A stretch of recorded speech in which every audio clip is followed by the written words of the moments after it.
अंध असलेल्या विद्यार्थ्यांना योग्य शिक्षणापासून वंचित ठेवल्याचा आरोप कल्याणातील एका शाळेतील शिक्षकांवर करण्यात आला आहे। समाजसेविका विनीता बर्वे यांनी या प्रकरणावर त्वरित कारवाई करण्याची मागणी केली आहे।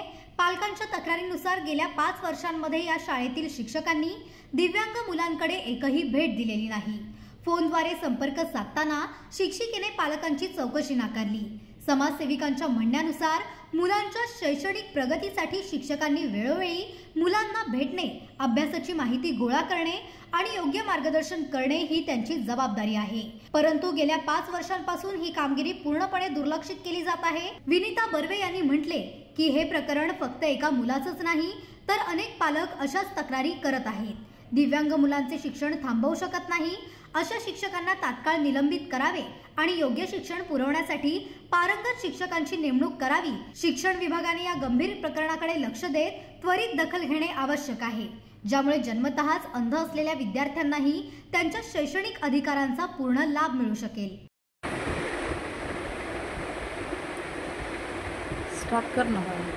नमस्कार, माझं नाव प्रेषित लांडगे। मी आता इयत्ता 9वी मध्ये शिकत आहे। मी जेव्हा 5वीला होतो तेव्हा पंचायत समितीच्या टीचर माझ्या भेटीला आल्या होत्या। तेव्हापासून आतापर्यंत कोणतीही पंचायत समितीमधून टीचर माझ्या भेटीला आलेले नाहीत आणि मला शिक्षणामध्ये खूप अडचणी येत आहेत। आणि जर पंचायत समितीमधून जर टीचर मला भेटीला आल्या तर माझ्या शिक्षणामधील अडचणी दूर होऊ शकतात। तू कितवीला आहे बाळा आता? मी आता 9वीला आहे आणि लास्ट टाइम 5वीला मला भेट द्यायला आल्या होत्या पंचायत समितीचे टीचर। बरं बरं। आणि तुझ्या शाळेचं नाव काय आहे? माझ्या शाळेचं नाव, मी 2 स्कूलमध्ये शिकतो। फर्स्ट स्कूल आहे छत्रपती शिवाजी विद्यालय आणि सेकंड ETC वाशीला। हे शिवाजी विद्यालय कुठे आहे? कोपर गव्हाण उलवे। Okay okay.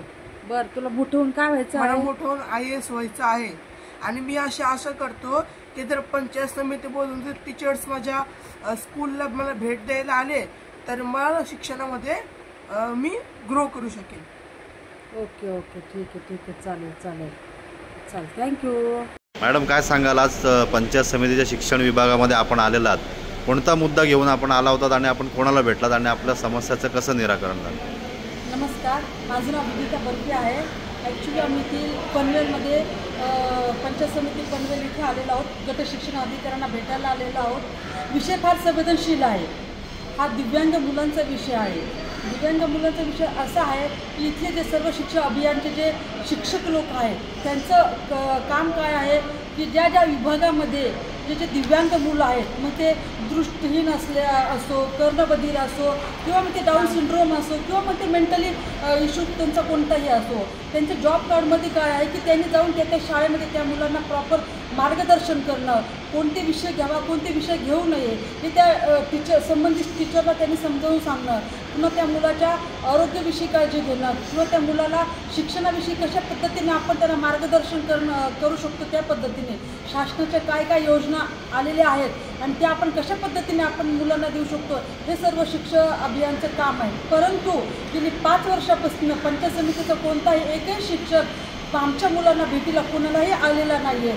5 वर्षापूर्वी एक ओरली व्हिजिट देऊन गेलेला आहे। आम्ही वारंवार त्यांच्याशी मोबाईलवर संपर्क साधण्याचा प्रयत्न केला, परंतु आमच्या पाठीमागे खूप कामं आहेत, आम्ही येऊ शकत नाही। आमचा तो विभागने असे उडवडीचे उत्तर दिल्यामुळे आम्हाला इथे आम्हाला इथे गट शिक्षण विभाग अधिकारी जे मोहिते साहेब आहेत त्यांच्याकडे आम्ही आलेलो आहे।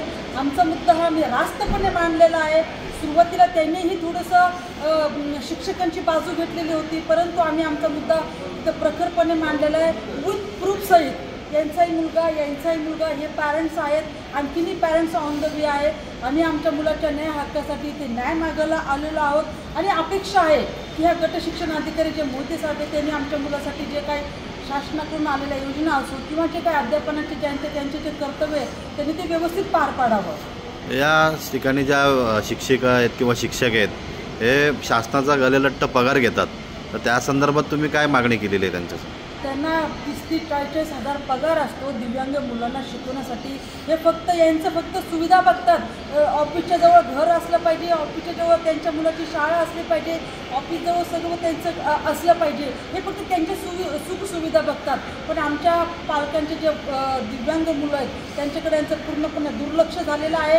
हे फक्त आणि फक्त वेळ काढूपणा करत आहे. आणि आमच्या जर मागण्या पूर्ण झाल्या नाही तर हे जे संबंधित शिक्षक आहे त्यांना स्पेशलपणे सस्पेंड करण्यात यावं. मी पूर्ण मोर्चा घेऊन मी अलिबागला जाणार आहे. तसे मी कल्पना ईमेल आपले जे शिक्षण मंत्री आहेत भुसे साहेबांना मी ईमेल पाठवलेला आहे. या संदर्भात पूर्ण माहिती पण दिलेली आहे.